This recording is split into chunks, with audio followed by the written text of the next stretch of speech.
morning, everyone. Good afternoon, good evening, and welcome back to A Moment with Ebuka.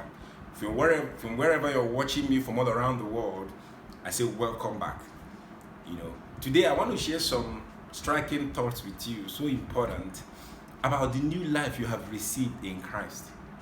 It's important that we realize, we that are Christians all around the world, it's important we realize the life that we've received in Christ.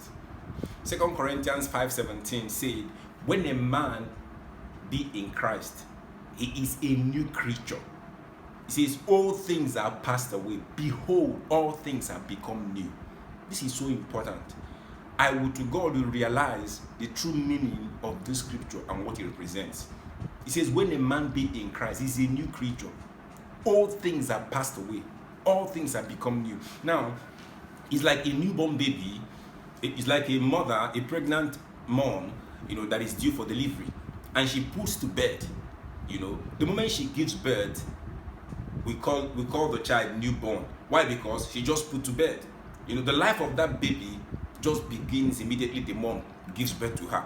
That's the way a new creature is. When you give your heart to Christ and you're born again, your life actually begins. You are like that newborn baby. That's why we describe new creature as a new species of being that never existed before.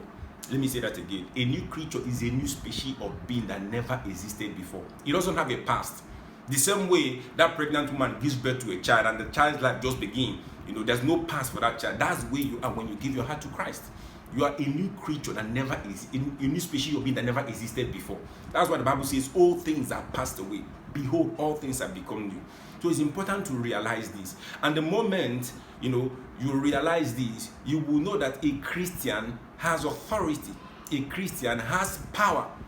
That's why I don't buy into the idea of a Christian needing deliverance. What are you going to be delivered from? Because the Bible says you're a new creature. All things are passed away. Even if there are things that has to do with your old life, they are passed away. All things have become new. So a Christian needs no deliverance of any sort. That's the truth. That's what the Bible says. I can prove that to you. Okay, run quickly with me to the book of Colossians chapter 1, verse 12 and 13. Colossians chapter 1, verse 12 and 13. It says, giving thanks unto the Father, who had made us meet to be partakers of the inheritance of the saints in light, who had delivered us from the kingdom of darkness, and had translated us into the kingdom of God's dear Son. Now note that line. It says, who had delivered us, that's verse 13 of Colossians chapter 1. Who had delivered us from the kingdom of darkness and had translated us. He already did that. He delivered us from the kingdom of darkness and translated us into the kingdom of God's dear Son. So that is where we are functioning right now. So how do we now need deliverance? Since we are functioning in the kingdom of God's dear Son. You see the reason why a Christian does not need deliverance, because Christ has already delivered you. Giving thanks unto the Father, who had made us meet with partakers of the inheritance of the saints in light. We are partakers of his life. Who have delivered us from the kingdom of darkness and translated us into the kingdom of God's dear Son. This is so important. So a Christian needs no deliverance. All you need to do is to be conscious of the life you have in Christ. Be conscious of the divine life, the new life that you've received in Christ. Romans chapter 6 verse 4 says, being buried with, it says, for we are buried with him by baptism unto death.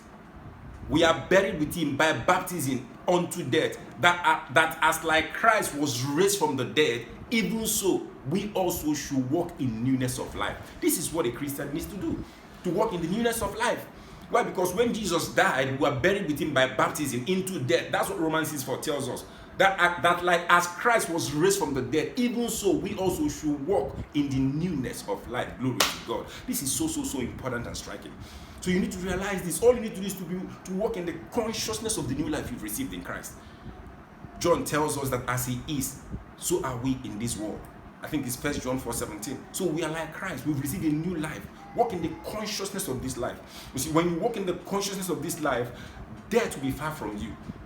Lack will be far from you. Sickness, disease. I can't be sick. I can't remember the last time I visited a hospital. It's over 15 years ago. I don't go to hospital. Why? Because I'm conscious of the divine life I have in Christ. How can I go to hospital? How can I be sick? It's not possible. Where is the sickness going to stay? Where is it going to stay? It's not possible. Why? Because I'm conscious of the divine life that I have in Christ. I'm walking in the newness of life that I've received in Christ. This is so important. Glory to God. So it calls to mind that we Christians all over the world realize the life that we have. This is a divine life. This is a glorious life. And all you need to do is to walk in it. How do you walk in it? Be conscious of this life. Be conscious of the life that you've received in Christ. Proclaim it, declare it to yourself, and live in it.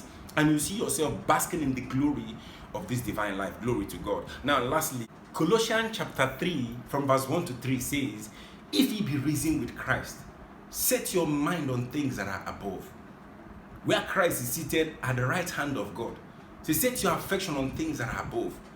Now, verse 3 is what got my attention. It says, for when Christ, who is our life, shall appear. When Christ, who is our life, what does he tell you? That Christ is our life. You can say that to yourself. You can tell yourself, Christ is my life. It says, when Christ, who is our life, shall appear, for we shall appear with him in glory. You see, so you need to realize this, that Christ is your life.